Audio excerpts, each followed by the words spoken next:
you have to walk me through, walk the listeners through to um, the STEM. So I mean, Mr. Lee did something that I just haven't seen done, where but I'm gonna let you explain that process. So there's two processes to actually that I want you to jump into. I want you to talk a little bit about STEM, the Academy of the Oranges, and then I want you to talk about the P-Tech program that you help establish in Trenton. So just Okay, so start with this is STEM. going to go back to what I was speaking of earlier. So, um, and so in order for me to explain this to your listeners, I have to explain who I am and what, where I wouldn't say my ideas come from, but what I look at. So again, I said to you that my parents really weren't talking a whole lot about college. It was the school. Um, Although I grew up in the projects, this really didn't hit me till about really 20 years ago. Um, that I never went, I never went to school in my own neighborhood, which was probably a blessing. So I went to school in New York City. They tried, I was part of the, trying to desegregate the schools. So I got bused to other communities. And so I've always been integrated and went to school in integrated environments. So I didn't grow up with that inferiority complex. I didn't grow up with, all of that. And so it was my school, my high school, that really led me to what do you do to get ready for college? When kids would say, "Are you taking the SAT?" Again, I'm like, "What's the SAT? What are we supposed to be doing?" Um, and just those kind of things. And so when I realized, what the experiences they were getting versus the experience of the kids in my own community. So when I got to where I am today, or as a business administrator or specifically a superintendent, my goal has always been, and my mantra is, how do we level the playing field? How do we provide opportunities for kids in urban communities, and specifically kids of color or at risk, as we want to put them? How do we give them the same opportunities that the socioeconomic situations of their parents shouldn't limit to what they can do and be exposed to? And so I'm always looking, and I'm going to give you an example today. I just happened to um, go to one of our former teachers opened up bought the dance school in South Orange here. I live in South Orange. And, um, I was just there so proud because part of that, because some of the dancers were alumni. You had a young lady there um, who is now a Rockette. You had another young lady who's in Broadway, although she said Broadway's not in, but she's in Harry Potter on Broadway as a dancer.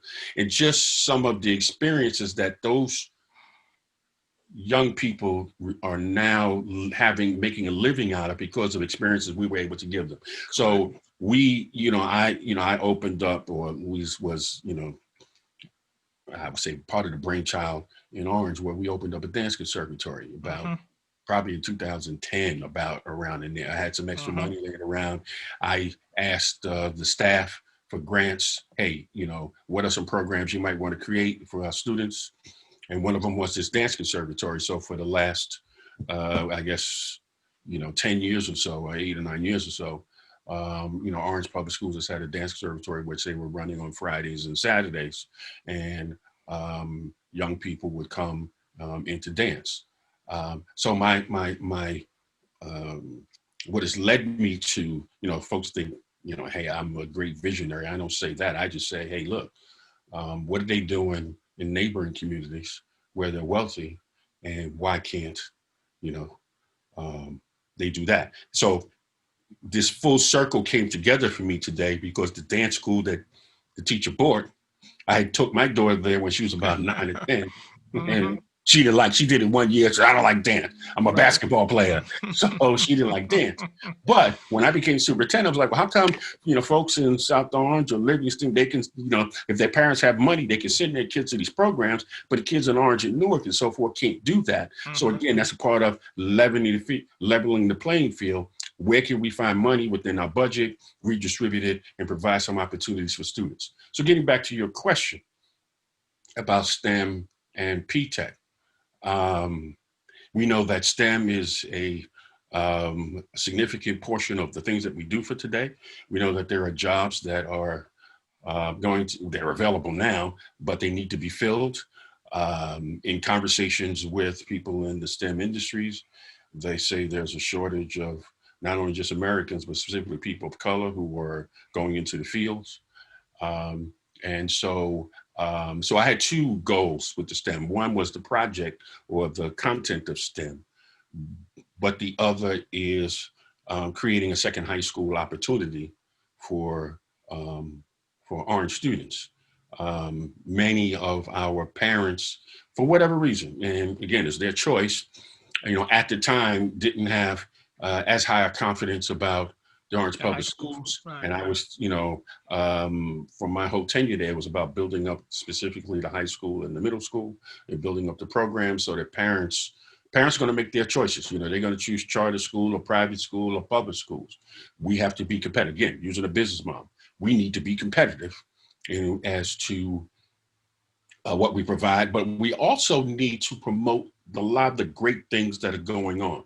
If, folks don't know, what great programs and opportunities there are in public schools. And I would tell people who would send kids to their, public schools or private schools that it's not necessarily where you start off, because if you're a parent who's really involved in your child's education, in the worst school in the country, wherever that might be, the high school, there are always kids who are graduating, going on to great schools. Correct. And I would say that, you spend your $20,000 a year for your kid to go to high school somewhere else.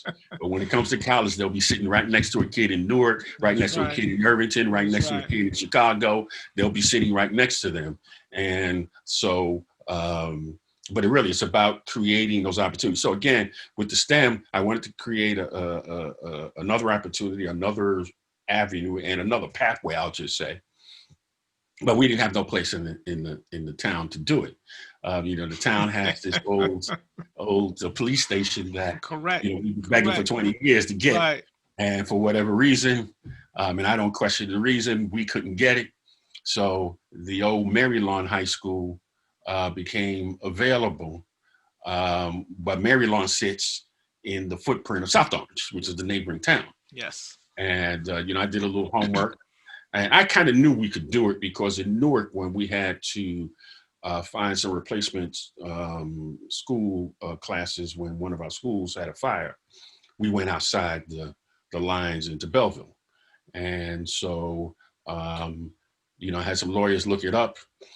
We pursued it. We lost out originally because Seton Hall outbid us, but then the South Orange community, because Seton Hall was going to run night programs, and Seton Hall is literally in my backyard, so I know the noise that occurs at night. Right. And so the community objected to it, and so the sisters of Mary Lawn, who owned the building, came back to us and said, "Are you still interested?" We were able to put that together. We partnered with NJIT. Actually, we did a whole lot of conversation with industry people. Mm-hmm. Hey, if we're going to teach our students today, we need to know, what does industry need for them to know? And so they helped us build our program. Then we started talking to colleges.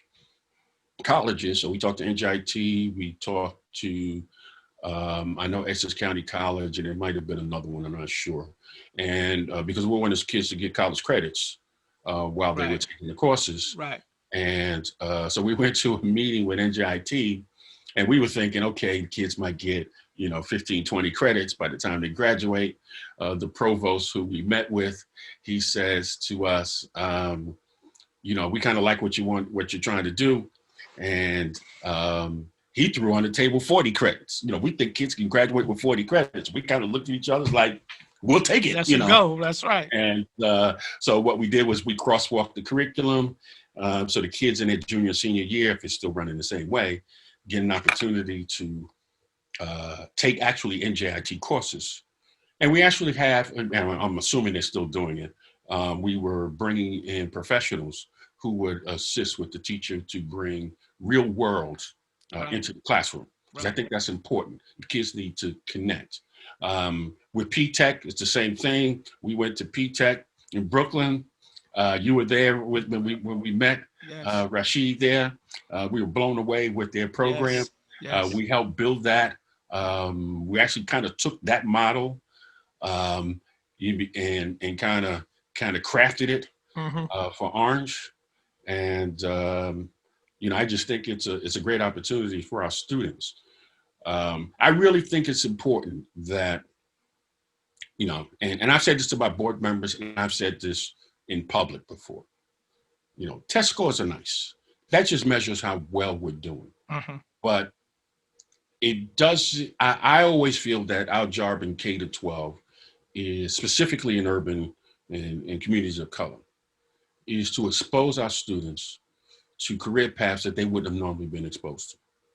And if they can make a career out of it, so for example, like today, we have young ladies who are dancers, they're Rockettes and they're on Broadway. Right. They may not have been able to do that had we Right. not exposed them to that. Agreed. And so how do we level the playing field? Because a kid who lives in a wealthy community, their parents are taking them to museums, they're taking them to, London and Paris, they're giving them their tutors, they're doing these other things to kind of supplement their education. But in our communities, we really don't have that built in. So I always felt that it was the school system where we fill in those gaps and those holes and provide those kind of opportunities for our students. So if a kid like me, if I didn't get introduced to accounting in high school, I'd be driving, and there's nothing wrong with it. So don't get me wrong, because that's what my father did. That's why I'm using this. I'd be Right. driving a bus or a Right. train somewhere. Right. And that's what my brother did. My Right. brother, he didn't go to college. That's what he did.